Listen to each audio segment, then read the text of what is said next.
اعوذ باللہ من الشیطان الرجیم بسم اللہ الرحمن الرحیم۔ کمر کے درد کے لیے جن صاحب کو کمر میں درد ہو سیاہ دھاگے لے لیں 7 اور 7 پر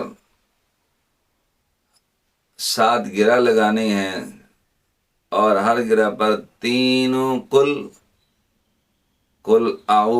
هو اللہ احد، قل اعوذ برب الفلق، قل اعوذ برب الناس اور آیت الکرسی پڑھ کر دم کریں، اور جب دم کریں گے تو اس کو گرہ لگا دیں۔ 7 گرہ لگانی ہے اور 7 مرتبہ تینوں قل اور آیت الکرسی پڑھنی ہے، پڑھ کے دم کریں دھاگے پر اور اس دھاگے کو کمر میں باندھیں۔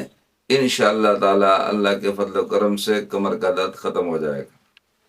مولانا قاری محمد رفیق خان کے آفیشیل یوٹیوب چینل کو سبسکرائب کریں اور بیل کے بٹن کو دبائیں تاکہ ہر ویڈیو اب تک سب سے پہلے پہنچ سکے۔